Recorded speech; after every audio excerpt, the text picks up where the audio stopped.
All right, man. Here we are. Hey, it's cold. We know it's October 16th, 2024. It is also chilly. Had the freezing temps here in OPKS this morning. It was 34 degrees. Busted out the old school Waddy Ink crushing iron black jacket. As we discussed before we went live, it's pretty sure it's shrunk a size in the last 5 years. At least that's what I'm going to blame it on. But yeah, it was a little chilly this morning, and I love it. It is beautiful. My favorite time of year is to run when it's still dark outside in the morning and it's chilly and you can see your breath. There is nothing better. And we hope you all are having a fantastic day. Welcome aboard. This is the Crushing Iron Podcast, and we are episode 806. Yeah.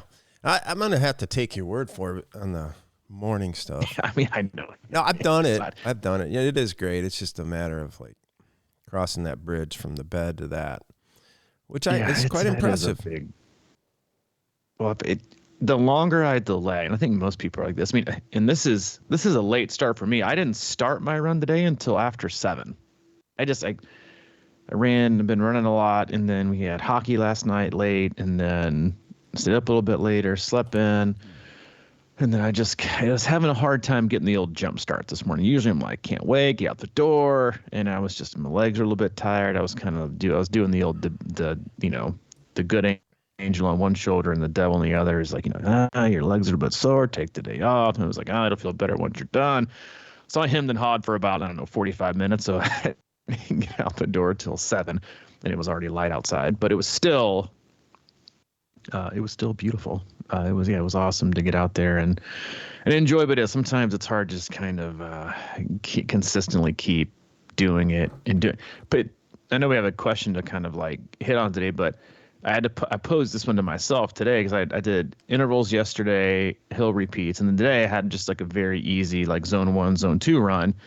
And if you had to choose that, right, when you think about your body, and I think this is, this interesting subtopic, I think, for the day, but this is what I was debating as I was leaving my house today trying to decide what route to take, was if your legs are a little bit sore, it's going to be like, you're going by heart rate, not pace. So pace is relevant. Do you choose the more rolling hilly route, knowing that, you're not going to have like the extra pounding? Your pace will be significantly slower. It might be a little bit harder on the tendons and the muscles here and there. Or would you go straight flat? Obviously a little bit higher cadence, probably a little bit more pounding. Speed would be better. What would you pick? Well, like everything, it depends on what kind of shape I'm in. It depends. But I mean, really, have you been training a lot? I mean, like if I haven't been running a lot of hills, but I would always pick the rolling probably. That's just my natural tendency. That's what I did. Yeah. I always like to like throw it out there maybe as an option in the middle too. That's one of my things. I'll just go down. I like that option. I feel good and I'll be like, yeah, let's go hammer. I mean, if I've been running a lot, I love to do that. I don't know.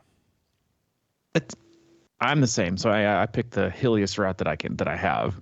And I'm glad. I mean, kept my heart rate super low, but it's still, I don't know, there's something about going slow up a long hill that I enjoy. And almost meditative. More than going fast on a flat. I know it's probably, but it's the speed, but it is. I like that slow grind, keeps your form in check. You're usually like, and especially like if you're going like slow enough up a hill, you're usually on like your midfoot or your forefoot. Like you're on the balls of your feet. You're kind of getting your way up, forward lean, everything's going good, but you're not just, crushing your skeletal system and your quads.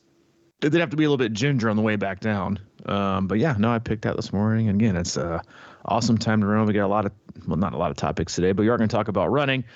I'm skipping the intro today. We're going to get right to the meat of it. We had an interesting, and we debated this before, probably off here, but we had an interesting kind of, not topic or question brought in, but in our closed Facebook group, we had someone pop in there and say that they had done Ironman Wisconsin and had, X time. And then the 4 weeks later they did, I think it was the Chicago Marathon. Yeah. And then they were 20 minutes faster. And I think they were expecting think, but based on like the commentary, was like expecting it to go faster, but also we're surprised at how hard it was. And maybe not a topic in and of itself, but I think a great area for discussion. And because I have said this to many of an athlete, I think the open marathon, racing the open marathon, is the hardest thing to do in endurance sports. And because it is, if you were, and I don't know if this athlete was, legit trying to race it from the gun, but if you were trying to race it from the gun and you're going for your best time, it's like a low zone 3 to zone 4 effort for, whatever, 2:45 to 3:45, 4 hours. You are absolutely hammering it. And obviously, people see the degradation, the delta between their, Ironman marathon time and their open marathon time, and maybe the same for their open half marathon and half marathon time at 7.3. But you rarely see anybody, you can't because you're so fatigued, really be able to run at the speed and velocity and the turnover, and that's going to create the same muscle damage from an Ironman to a full. Your legs are too tired, right? You're just kind of like shuffling. You're doing the absolute fastest shuffle possible to get through the Ironman, and so you're not creating as much damage. There's not as much force going into the pounding and the pavement, and then you got the weaving, right? The weaving in and out of so many people. You're surging. You're almost for sure going to do more than 26.2 miles with the weaving and the surge is getting in and around people, taking, not probably hitting your tangents. I think it's so hard to nail your best marathon because, 1, the distance, and 2, the damage that it does, and then 3, the high rate of intensity in which you can start and end with. I think there's a huge, there's a huge margin for error in the marathon because it is so long. And it's running that's so hard on your body. You just don't know what kind of toll it's going to take. But in my opinion, in my experience, people the athletes that we coach, like, they are way more shelled after an open marathon than they ever are after a full. Yeah, and I do think this is one of those questions that's sort of relative, right? Because even looking back, I've never done a all-out full marathon standalone. So, but I have done a half, and that was like early in my career and way ahead of when I should have. And I've never been as sore as I have been after a half marathon, but for the same reasons that you're talking about. But I guess I just want to pose one question is like, because of the idea of, me going out and running a marathon right now versus doing an Ironman is like night and day. I would be like, I could probably just, get through a marathon, but I don't think I could handle an Ironman right now. And I guess the question becomes, if it's so much harder, how come people can finish a marathon and then they can't actually even run the marathon and Ironman half the time, most of the time? Mm-hmm. So you just, granted, like you said, you race it, but that's the thing, right? Is it's an attainable, raceable event versus most people can't race an Ironman from start to finish. So I don't think anybody really knows. Not many people really know. No. Yeah, it is. I love questions like this because no matter what side of the fence you're on, like, I don't think there is no concrete answer. And there's so many, just like you brought up, right? There's so many variables that go into it. And that's why I love discussions like this and discussions in general that don't end in a finite answer. And because I think everyone looks for finite, exact black and white answers. There is no gray. It's got to be this. It's got to be that, or it definitely is this and it's definitely not that. Like, it doesn't leave room for, the imagination or for experimentation or for you to just kind of come up and hear something, right? Like what we're talking about or a Facebook post, and then think critically and then apply it to yourself. And that's why the sport is so much fun, because there's a million ways to do pretty much everything. It's just about finding the right way for you. And I think it is. It's so interesting because on one hand, I think of, the Ironman marathon, right? In that when you compare that in the training for that to what a lot of people do for like just an open marathon, like a lot of people will shove, cycling and swimming, and they'll just put them on the shelf, run only. And I honestly think a lot of people come to, I guess for both, I think a lot of people come to the Ironman distance and the marathon distance way overtrained, way overrun trained. And you see that more than anything in the marathon. More people get hurt and stress fractures and hurt, overrunning, running too fast, chasing a pace, because that's their Boston qualifying, pace, and then trying to do so many 20, 22, 23 milers, to get in their body. And it's just not necessary. I think they get to that point just already somewhat broken, and then they just break. Then they, from the time they start the race, they're just breaking themselves further. And then once at the breaking point, it's over. When you see people race Ironman, a lot of times they can't do two things, right? Two things come to mind. Most can't do the same amount of run volume that you might do for just an open marathon training, because you've got to get in, 2 to 4 swims a week. You got to get in 2 to 4 bikes a week, right? And so you can't do that same mileage. And then the other part of it is that when you do go run, and this isn't how all people train, this is how you should, but is you're not going to see a lot of people doing Ironman training that are doing, track workouts and threshold intervals to, demolish themselves, because then they can't swim and bike, right? And also like where the run is positioned within the race at the very end, right? You come into it fit, but you've already swam, you've already ridden, and while you've actually, you're coming into the run more fatigued, so you can't run at the same rate, at the same velocity. That creates, force and impact on your body, which is what, causes people to break down and causes so much soreness the next day, or for the next month, if you will. But also you could also argue that you have such a huge aerobic base from doing, if you take a person that runs 6 to 7 hours a week, and then you add on 13 hours a week, so 20-hour Ironman a week, which is a huge number, but they've got 13 hours of extra aerobic work.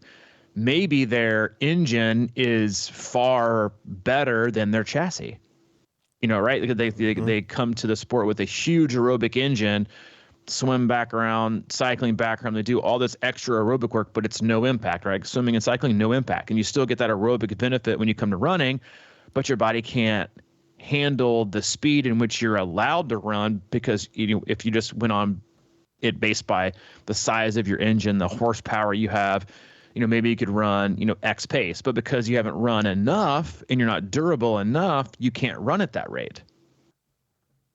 So you could argue that, well, maybe you could, if you were durable enough, you could run harder and it would be the same. But then you go to just running and you can't do as much, right? Because running is all load. It is such an impact on your body and your legs. That's why you see so many people get injured. But then, if you run hard, then one day, maybe 3 or 4 days later, you maybe not still can't run hard. It's just got to make it easy. And so I think people go into the marathon more teetering on that like breaking point / injured / overtraining, because of how much focus they do put on just running, that it causes that much more pain when it's finished versus, an Ironman. If you look at like maybe a taper week, 2 to 3 weeks out, they might only average like, 2 to 3 runs a week that are lower volume. They're not doing that, for a full. You're going in with a lot more load under your legs.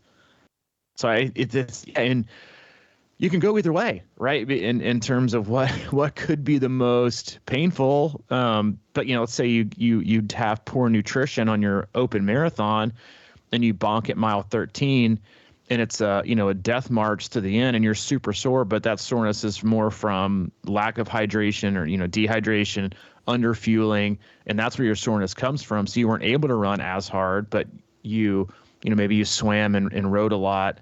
And because this is where you see people be the most sore. They swim and ride a ton, and maybe they've been hurt leading into the their Ironman race. They haven't run a ton, but they've done a ton of it. Again, going back to the previous, note was, they could have an enormous engine but not much durability. You can still make it through the marathon running hard, but because you haven't ran that much, you're not durable, you're probably going to be, in that case, more sore than you would be having done an open marathon. So I think it like you said, I'm trying not to use the word depends right now. Thank you, Jeremy Shearer. But as you said and pointed out, and I quote, it depends. Well, it does. I mean, I just can't I can't get past the fact that, in Ironman, you're trying to perfect 3 different disciplines over a long period of time. So obviously you're not going as hard. And I'll be the first to admit, I'm actually afraid to do a standalone marathon just because of what my expectations probably would be, and the idea of knowing that all you got to do is run, and you're going to push it probably harder than you normally would, at the end of an Ironman, a lot harder, obviously, but that right there is going to beat the hell out of me, and I'm not going to be ready for it unless, I truly train probably for 2 years or something. But the same holds true with Ironman to me. I mean, I think if you, even just went out and did a century ride, like on, most of us, like if we did one leg at Tour de France and tried to stick with that situation, ride as hard as we can, not that they do, but you know what I'm saying? Like if you had to ride an all out 100, that'd probably beat you up pretty good too, So, I just think it's kind of a little bit of apples to oranges in a sense because of the effort that you're going to be putting in on that marathon. But I mean, I think, getting to the point where you can actually run a marathon, maybe you don't have the energy that you would, but I'm sure, and I know a lot of people have qualified for Boston in a full before, right? I mean, is that a thing? I feel like it was at the one point. For sure. Absolutely. Yep. Yeah. We've had athletes do that. Yeah. So, I mean, it's just, it is interesting because I had an athlete this weekend who qualified. I think he qualified for Boston. He thought he did, but he kind of surprised himself out there. And he said that he thought the marathon was nowhere near as hard as his Ironman this year. So I think it interesting. I think it is interesting because obviously if you're not in good swim and bike shape, that Ironman probably is going to hurt you a hell of a lot more. You know what I mean? I mean, let me ask you this. Do you think people, and this is, true for most triathletes and the greatness that we feel we are in a lot of areas, do you feel like once you've done an Ironman, because again, I think it's a totally different beast. Because I actually think an open marathon is like the equivalent to like the 800 free or the 800 on the mile on the track, or the 800, it's like the 5,000 meter. It's not a sprint, but it is like you're not, if you're really racing it, you're never really pacing yourself. Right. You're out of the gate. And that, like you said, like I'm scared to do one too. I've done one in my entire life and it was so painful. I was wrecked. I was also like juiced up with bourbon, but still I was wrecked. And I also think like once you've done Ironman, you're like, oh, I've already done a marathon. And I did, you got like the triathlete shirts, but did you do 2.4 miles and 112 miles before that? I'm like, no, they probably didn't, but they probably ran 2 hours faster than you. So it's like, I think triathletes like you, when you go into an open marathon, you probably only consider the distance, not necessarily the speed and the impact, and that's impact on your run stride and your form and your quads and your skeletal system and the tendons and how quickly you break down and then how much it hurts to continue to move at the speed you want to move. Versus an Ironman, you rarely see anybody, maybe probably no one outside the top 100 finishers, that goes for both male and female overall, that are really trying to run it and race it. Everyone else is trying to survive it. So you're going easy. You're zone 2ing it. I mean, if you're racing a marathon, you are high zone 2 to start, maybe at the slowest, and then you're, for a little bit, and then you're zone 3 in it and you're flying. And again, your mid to high zone 2 in an open marathon is going to look and feel, and the output of that's going to be a lot quicker than the output of the full. And then I think the biggest difference is the speed in which you can run the last 8K in the open marathon versus the lack of speed in which you can run in the Ironman. That's when, I don't know the statistics, but I'd be willing to bet, a couple bags of my favorite, bean coffee, that by mile 18 of the run in an Ironman, from mile 18 and on, 95%, if not more, people on course are going to spend some period of time from mile 18 to 26 walking. Mm-hmm. Yeah. So I think, again, like when you look like the damage you get the later on in the race, but in a marathon, if you're racing and you hit mile 18, mile 19, mile 20, your legs are shot, your form is probably shot, your feet hurt, you're breathing like you're in zone 4, but now you have to spend that hour, right, that next hour from 18 to 26, or however long it is, with that kind of a breakdown on tired legs. And I think that's when the majority of like just the demolished feel comes in that last 10 to 12K, crushing your body again on asphalt, on concrete, right, moving in and out, and honestly probably not fueled nearly as much, right? And I think the fueling thing is an interesting topic as well, because in the soreness that you feel, let's say there's a start time at 9 o'clock for your marathon. It's pretty generous, but let's say you get a 9 o'clock start time. You get up, you have your dinner the night before at 5:36. So you go all night, basically in a fasted state. You wake up early, you have your breakfast, it settles in. If you're racing the marathon, you start at 9, and let's say you're done in 3.5. You're done at 12:30. Over the course of that 3.5 hours, if you're running high zone 2, zone 3, I highly doubt you come in with taking in and consuming 300 calories, because it's so hard to take in calories when you run, especially at a high rate of speed, right? Same thing with cycling. Zone 1, zone 2, you could be sitting back, relaxing on a group ride, eating whole boiled potatoes with no problem.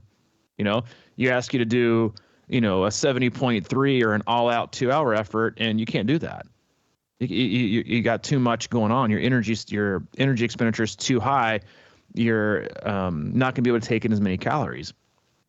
Then you've got an Ironman where you wake up, you have a big breakfast, probably carb load the night before. You had, gels leading up to the swim, then you swam, and then, you for the next 5 to 7 hours, you're on like a rolling buffet. And then you get to the run, and then you're running at such a slow rate of speed that you're really kind of staying hydrated. That's funny, right? Most people have GI issues in an Ironman because of how much they take in. You don't hear that too much, in a marathon. Some, yeah, because they probably figured out the nutrition, but you still have the opportunity to take in so many calories, then you're not running at such a rapid rate of speed. So I think some of that too is just like the dehydrated piece of it with, coming out of a marathon, because you reach that last 10K, you're going through an aid station, you sure as hell ain't walking. Because once you walk at that pain threshold, it's going to be a hot minute before you start to run again. Yeah. So you're barely taking in any nutrition, any fueling, any sugar, any carbohydrates, maybe a gel. But you can't tell me when you hit like the last, mile 23, you're like, dude, what is it? What is it going to get me? By the time I take a gel and get it through my system, it's going to benefit me when I'm sitting down in the, post-race food tent. Yeah, that's a really good point too. I think, do you think there's a, I don't know, a formula or, something that, let's say you were, your person ideally trained up for an Ironman and ideally trained up for a marathon. Do you think that there's sort of a percentage of, what you would expect to run a marathon faster than the Ironman marathon? You know what I mean? Like for me, like if I decided to do it right now, I really thought, like for me, a realistic top goal right now is probably like a 10-minute Ironman run pace, and which I've done. I haven't done lately, but I think I could still do it if I was really like on point. And I think if I decided I wanted to do a marathon right now, I think my goal would probably be about 8:30 to 8:45. Damn. I mean, but I'd have to train like a year or something. You know what I mean? I'm just saying, like, ideally, like my potential. Yeah. You and I get this question every other day. What's my potential? What do you think I can do? I know. It's just fun. How fast do you think I can be? I think when you look at those times and, if you, again, it's, how much time between the two, how well did you, and I think the first question is, how well do you feel like you, because then listen, there's a lot of people who did late season 70.3s and full distance races that are already talking about doing a marathon between November and March. Right. A lot of them. And I'll tell every one of them that's a bad idea. Anyway. That's a whole every one of question. Them, bad idea. First question is, one, how well do you think you ran or didn't run your marathon in your full, right? If you ran it to the best of your ability, and you ran a lot of it, then I think the delta is a little bit less than what you might think. But if you feel like because let's say you're a runner, but you didn't train very much on some of the bikes, so you just got demolished, it'd probably be a pretty big gap, But I think, and we use this analogy we joke about it a lot. You get done with a 5K in Garmin's Garmin predictor, you are going to do a 2:48 marathon. And you're like, damn, who even needs to go do when I already know what I'm capable of? What's the point? And your longest run is like 6 miles in the last 6 months. So I think, I actually, in an odd way, I think people's 5Ks and 10K speeds are a lot more insightful to what they're capable of doing within the next 6 to 8 months for a marathon. Because there's just so much that can happen within the course of a race, especially of that distance in Ironman. And then like you said, you look at the training. But yeah, I think if you are like, yeah, I could go out and do 10-minute best if I just train, get it down to 8.5. That's what is that? It's a minute and a half. So you're looking at like a 40-minute. That's a 40-minute difference. Quick math. Mm-hmm. And so the amount of impact that's always, you find a person's ideal or probable speed, and then the question becomes when do you start to, when does your body start to reject that speed, right? And that might be, where you are right now, it might be, oh, my body is really going to start rejecting that. And when I say rejecting that speed, it means that, your engine is there, but your chassis is like, no, thank you. The wheels are starting to, the body of the car is starting to shake. You got a few hubcaps rolling off, it's just starting to break down a little bit. And let's say your body starts to reject it at mile 12. Well, then you really have to work on building up your fatigue, resilience, and your ability to hold form for long periods of time. And then hopefully you can manage that to where you get to, 18, maybe miles 16 to 17 in training, and when it comes to when your body starts to reject that pace, but that's also in training, not tapered. And then marathons for sure, I think even more than an Ironman, if you're in shape, you get more from the crowd than any other endurance event. Yeah. If you are at a big time race, a Boston, a Chicago, Berlin, any big time marathon with tons of crowd support, the fact that you're not running alone, right? You're running fresh.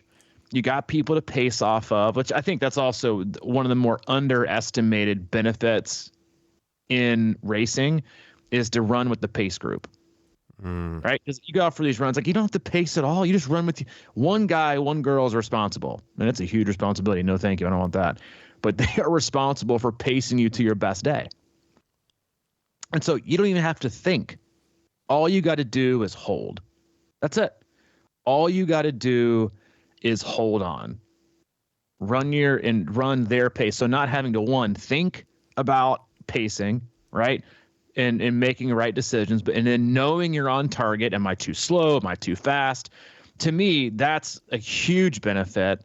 And then also, I know people don't talk about this a lot, but if you're sitting on like the back of that pack, you can draft your way and get a pretty significant benefit as well. If you're tucked in like a tight group and a pace group, that's another huge benefit. Then you got your Carpin shoes where you can run longer for, a better form and get a better benefit from it.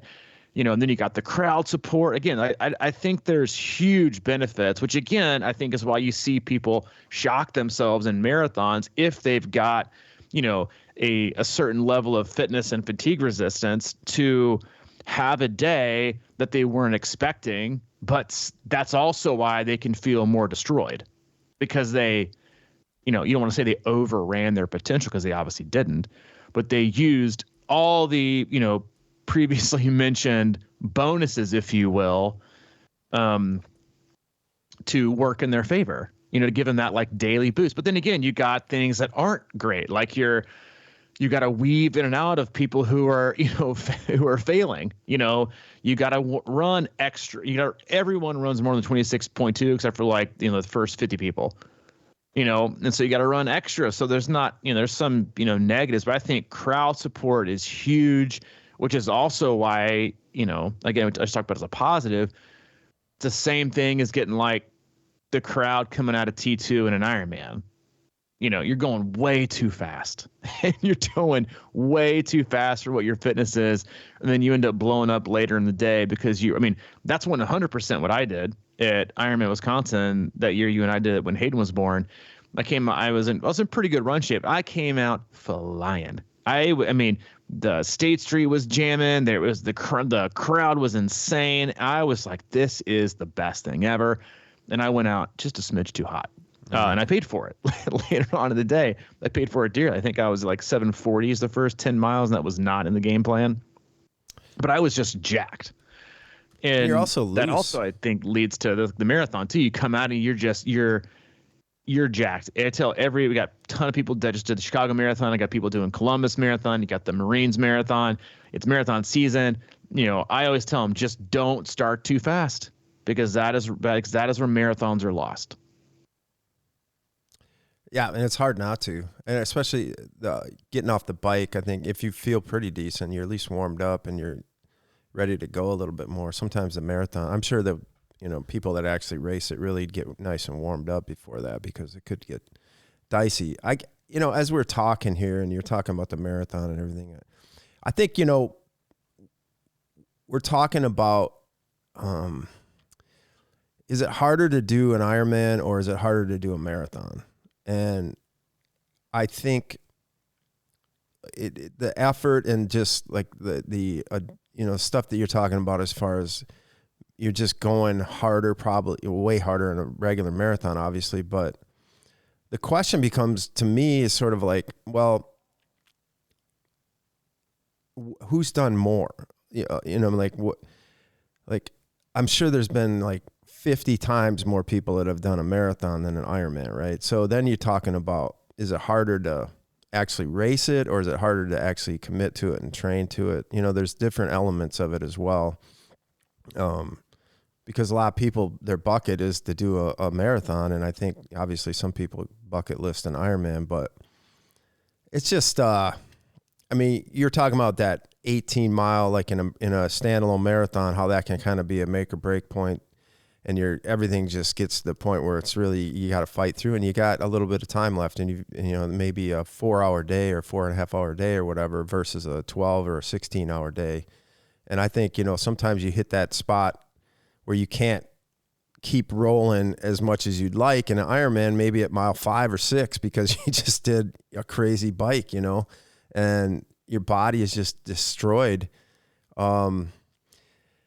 I get the fact that you probably are sorer after a standalone marathon, and that's because of all those things you're just talking about. You're kind of pushing it, and it's sort of like it's just like I would probably be sore for several days after I did a 5 or a 10K right now because I haven't been going that fast, and you just pick up that race energy, and then you're going out of yourself a little bit, which is great. I think it's an awesome thing.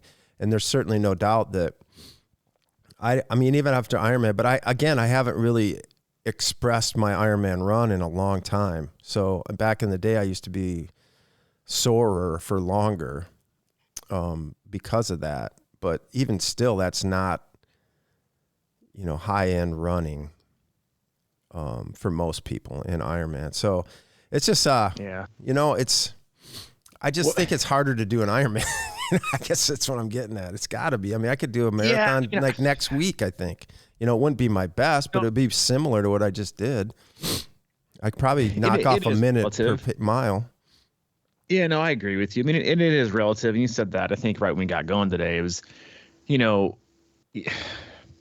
know. And I know this sounds harsh, but, I mean, it really does, I think, come down to the level at which you're trying to finish or compete the event in which you're trying to get done. So if you're just trying to finish an Ironman, that might feel a lot different than trying to race and get the most out of yourself for an open marathon. And so they both are incredibly difficult, and you could go back and forth for forever on which one is quote unquote harder, but it's very similar to like what's is a 1 mile all out harder than a 5K? And some people would say yes, because you're going like as fast as you possibly can. There is no pacing, and sometimes 5K people pace, but then the 5K is a little bit longer and it's still out, and that last mile still hurts, but it might not be as much of a hurt as the 1 mile all out hurt. And I think that's a very similar, pain and discomfort. They're kind of at the same level for, again, some people, but they're just in different categories. And one comes more spread out. It's more cumulative pain over the course of 9 to 15 hours, and the other one is more intense, precise pain from the 240 to 4.5 hour mark. And then one's more impact on your body, and the other one is a little bit less. And, so I think, whereas which one is harder? I think doing an Ironman and finishing one has more complexities and more opportunities for things to go wrong. One, you got to learn how to swim, right? You got to learn how to bike. You got to learn, you got all the gear, you got the nutrition, you got the fueling. The longer the day is, the more things bad that can happen. Then you got that bucket. Then you got the open marathon, which again, a lot of things can go happen. So, to finish a marathon, I don't think is a big deal. I mean, it's a big deal for some people, but you see this all the time. People are like, I went and did a marathon, and you can legit walk the whole thing. Like you can walk a whole marathon, but the same goes for an Ironman. Yep. You can walk the whole marathon and still finish, and still say I did a marathon. Most people are going to think you ran, but you didn't. So you go like, which ones? This isn't a battle of, of what's better and what's harder, but I think everyone's, hard and pain is relative. Like for me, I would much rather go out and run 60 minutes at 85 to 90% than I would go out and run 30 minutes all out. Both are painful. Both take a lot of effort. Both are going to hurt. Just different kinds. One is, more pain, but over quicker. The last one is going to be a little bit less pain and extended, but therefore the cumulative pain you could argue is more. And I think again, like you go back to the way that your brain is wired and what, that's why I think, the RPE scale is so subjective. That's why you have to have words and even like, smiley faces and frown faces. Like those are all so different with everybody that, one person's 4 is another person's 7, on an RPE scale that, you might be super into I'd rather do a 20-mile trail race than a 10-mile road race. Again, both painful, both hard, both a test of your fitness, but different. And again, that's why endurance sports are so great, because we get like this Golden Corral level buffet of opportunities and options to pick our pain, right? To pick our threshold of what we want to get better at, or what we feel like challenging ourselves in during that season of life. Is it taking on becoming a better swimmer, becoming a better cyclist, doing a full Ironman, and putting that all together? Because in the same breath, while I say running an open marathon is so hard, also avoiding the longer you're out there for an Ironman, the more things that can go wrong. So you almost have to get more right. It's just at a little bit of a lighter speed. So again, I love topics like this because there's no, I don't think, right answer. And, pure runners are always going to say an open marathon is harder. And then triathletes are probably always going to say an Ironman is quote unquote harder. But I think there are both equal areas of hard in both of them that make it honestly a pretty compelling discussion. Yeah. It's kind of that argument or that discussion about, Ironman's more like body blows and a marathon's a little bit more like getting your head, getting a jack to the face a couple times. It's like, what would you rather have? I don't know, over time. But I guess the real question, since how he posed it, was he did it 4 weeks after Ironman Wisconsin, I guess. And, for me, that sounds like miserable because I can hardly even get out of the door to run for a few weeks after. But a lot of people seem to do it, and I've had more people do it. So I want to, pose the question, I guess, and then we can kind of wrap up. But how do we look at marathon training within the Ironman training? Well, step one, don't. Okay. Okay, well, that answers that. I'm not really. No, but kidding, I mean, is it? I mean, because I think it's just an interesting question because a lot of people. Jason, but a lot I think what you got to remember this, and when you're looking at spacing, are you talking about like a spacing proposition here? Like right, because I know a lot of people get done with Ironman and they say, I got to do a marathon next year just so I can get better at this run. Do you think that? Yeah. First and foremost, if you're going to have that argument, do 70.3 training, then do a full marathon. If you're going to do a full, Jason, for your, it was Jason, right, that posed this question. Mm-hmm. Who's been to our Wisconsin camp, great dude. Is, something you have to remember, and I think we all forget this, is, you do Ironman Wisconsin, then you did Chicago 4 weeks later. Well, in the 2 weeks leading up to Wisconsin, you lost some fitness. Whether you believe it or not, you did. You got fresh, right? And then you did a race that was a huge stimulus boost, and then you probably didn't do much at all. So you had a level of detraining that happened with your body, right? I mean, I see this with athletes that did Wisconsin, or back to training 2 weeks later. That's 2 weeks of detraining. Heart rate's higher, pace is slower.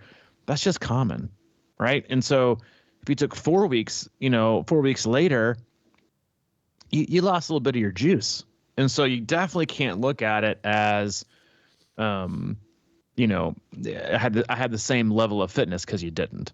You just can't. You can't do enough to maintain it or increase it after that kind of a day on your body. Now, if you do, and again, I can't say this enough, I don't approve of doing another marathon after a full, because I don't even think, honestly, I don't even think you should run for 2 weeks, period, after a marathon. But let's say you want to do one and you just got the itch and you got to scratch it. Then what I would do is, you need to recognize that you've just done about, 2 to 4 or 5 months, depending how long your build was, of aerobic long training. You've already done the full distance. I would honestly rest your body a little bit, and I would just go into some speed work. And I would take about 6 to 12 weeks of doing more of a marathon focus, and then try to get really fast, because you definitely haven't been focused on being really fast for an Ironman, because you've just been talking about getting it done. And you should have the chassis from your Ironman training to be able to withstand faster running, right? Maybe not as much mile volume, but you should have a little bit less time close to mile volume, but the intensity is higher. And then after that, maybe do a little bit of a recovery block, and then up the the volume a little bit more like tempo and then race. So maybe like 4 months minimum. I don't think anything within 2 months is even remotely a good idea. You have to take that opportunity. Just, I mean, to me, it's very similar to athletes who put Ironman back to back to back, really close together. Is after you do one, let's say you're doing one like 4 weeks, 5 weeks later, I'm not going to have you riding over 4 hours. Why would I? At some point, all you're going to do is just practicing how slow you're going to be by how tired you're going to be. So I'd go like 4-hour rides maximum, but we're doing really hard. You've already got a road base. You've already done the distance, right? Not just the distance, but the whole race 4 weeks ago. We don't need to practice it again. Long run, maybe an hour and a half with some like threshold tempo work for like an hour and a half, negative splits, really trying to maybe even trying to increase your VO2 max. But I mean, I would wait minimum 3 months. Minimum. And I would say 5 months later is probably even better to actually see a benefit, because you can just kind of look at your Ironman, race specific phase in the last 6 to 8 to 12 weeks as more of like your quote unquote base phase. That's how you choose to look at it for your marathon. And that could be, that last 8 to 12 weeks. So now you're kind of entering into, more about strength work. So maybe you're adding in hills, and then you got, some speed work and some tempo work, and then you got race pace work. That still takes time. Again, I think people, I mean, as he said in his post, like it's hard to run, a minute or to over a minute per mile faster. It's really hard. And to do that and do it well the whole time takes practice and takes training. But yeah, I think marathons are great. I just think you lose there's a lot of ways to get better at running. They don't have to be, having to do the marathon distance. But if it's your thing, it's your thing. I support that. We're all different.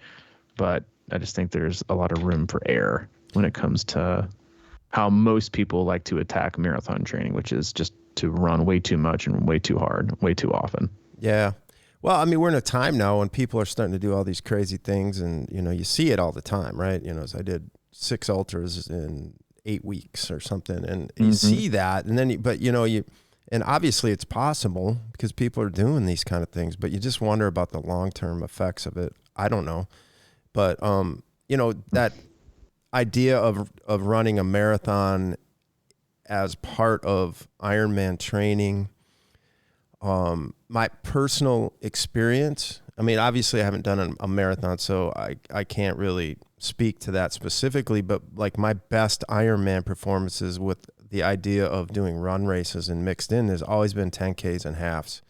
And I think that's like almost exactly what you're saying, is that here's an opportunity to go out and kind of blow it out a little bit on your run without absolutely destroying yourself, but just getting that feeling going and getting that a little bit more of a quick twitch kind of vibe going throughout your Ironman training without the destruction. I think that, to me, seems like the best recipe, but I've been wrong many times. I don't disagree. I mean, I don't disagree at all. I mean, I think if you look at it from an intensity and stress impact, if you go out there and you run your hardest 13.1, and that's very similar stress than an easy chill 18 miler, given the same terrain, right? Longer duration, easier pace, not as much stress in your body because the impact isn't so great. So the stress is there. It's just about figuring out exactly like when to push, when to pull back, when to run hard, when to run easy. And that's another thing that I wanted to touch on that we'll touch on next week, is just like this time of year, how different your paces should look each day. See a lot of people that just run the same speed all the time. You should have like a huge range of average paces within just your week of training. And I can't overstate that enough, how important that is to development. And if you don't have a wide range in your paces, then you're probably running in the gray zone. You're probably going to get hurt, and you're probably like reaching like a very stale area of getting better, which there was like very minimal very minimal return, on what you're doing. And I just think that's something that's got to be, again, like when you go to, Ironman training, like you said, if you're focused on 10K half marathon, you're probably working 3 to 4 different just minute per mile paces, over the course of the week, with some tempo or hill repeat work, and then you got long run work, then you got super chill, easy run work. I think we just get so caught up in paces of everything that ends up setting it, because you're so afraid of what everyone's going to see. I mean, I think I went out Monday and ran, I don't know, 11 and a half, 12-minute miles, took waffles with me, ran for 30 minutes, kept it real easy. So I was like an 11 or 12s. Tuesday morning, yesterday, got up, did hill repeats, ended up averaging like 8:35s for 55 minutes. But within that run, I did the hill repeats around they're a minute long. I did 6 of them. I was around 6:30, 6:40. And then after that, I did a tempo section. It was 8:08. And then today I went out for that easy run, and I was at 9:45s. And so I think you just have to be you have to be okay having just a wide variety of running and what's going to be good for you. And again, have a huge range is just like in swimming is so hard, because it allows you to work, different energy systems and do different things and still get better. But no, I agree. I think for, we've said it, and not in the running context, but give me a person who's in supreme best 70.3 shape ever to race an Ironman 4 or 5 weeks later than a person who's been doing their quote unquote Ironman build for 20 weeks. Well, yeah, it almost is because they are so similar in a way. I mean, obviously enough to discuss it here, marathons and Ironmans. It's sort of do you see world-class marathoners that are world-class Ironman and vice versa? It's almost like you're training for 2 different things in a way to me. I mean, look, we probably should just start it with that, right? It's look at the difference in the, take the men, for example, the open professional runner who does the marathons in the low 2s. Mm-hmm. And the best Ironman marathon is 2:30. 2:31 or 2, I think, done in Israel from Patrick Lange. That's 30 minutes. That's over a minute per mile faster. That is huge. Having said that, and again, the faster you are, the smaller the difference is, right? You got if you're running the 100 meter, the 400 meter, taking 100th of a second off of your PR is still huge, right? And so when you look at, if you wanted to ask Patrick Lange to go out and run an open marathon, they'd probably only be 10 minutes faster. I don't think he could run under 2:20. So his is only 10 minutes difference. And so I think if you could probably scale, you could probably use that as a way to start off your scale in different, 15-minute increments of what are you capable of. If he's capable of a 2:30 marathon at the end of a Ironman and his drop off is 10 minutes, then a 2:45 drop off might be 15 minutes from 2:45 to 2:30. If you're doing a 2:45 marathon, then maybe open marathon, then maybe your scale up is 20 minutes, so it's a 3:05. And so I think that's probably a better place to start, but I don't have the bandwidth to do that. Well, I don't even know. Still impressive. Insanely impressive. I mean, it's just so marathon fast. After it's that? Unbelievable. Yeah. It's just wild. Yeah, and that's at the rate of that's at the speed of swimming and cycling that it's mind-blowing how fast they can run these after having done, 48-minute swims and 3:55 4-hour bike ride, 112-mile bike rides. It's insane what the human body can do. And I think watching, you got Kona in a couple of weeks or next weekend. It's just watching them do these things, you should be left in awe when you see it, but you should also be inspired. The fact that, the chances are you got a lot more room for improvement than you probably ever thought. I think that's the bottom line right there. Mm-hmm. Yeah, and I think, I mean, you got two different people, right, that watch these, go, is that, you see these races and you think, oh, that's impossible. I can't imagine ever doing that. Or, they're on drugs, or, I'm not made like that. And they refuse to believe. And then you got the other half that's like, man, they're just like me. They just, train harder, work harder, maybe have slightly different genetics, but they just work to get there. And I can keep working to get to where I want to get to. And I think that's the important message is, you're never too old. You're never too, you've been doing this for too long to get better. Or you're never too new either, right? Keep working at it. Keep finding, your ways and figuring things out, and keep asking good questions like the one like that. I love discussions like that, because it's anything that's thought provoking, because very few things are thought provoking anymore. You're just getting like blasted and preached to from the pulpit, whether it's, what you eat, religion, politics. People are just screaming and telling you things that end with a period. No one's really asking like open-ended questions, having a discussion with really no answer. But I think that's how we all find our own way in our own journey, is to ask these, almost unanswerable questions that can only be answered with, work and trial and error, and seeing it through and figuring out the right path for you, because it's going to look a lot different than, what the path for me or the path for Mike might look like. Yeah. And having these discussions, maybe something jumps out at somebody that makes something click, Yeah. That's what it's all about to me. But it makes us all better. Hopefully. That's all we got. We're coming to you with a one-timer this week, so hopefully this will satiate you until next Tuesday.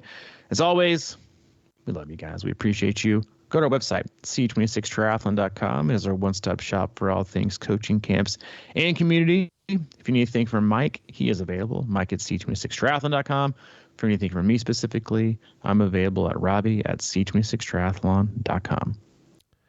All right, man. Well, I'm thinking about running a marathon next weekend just to see how I could do. Let us know how that goes. I'll keep you posted. All right, man. See you, buddy. See you.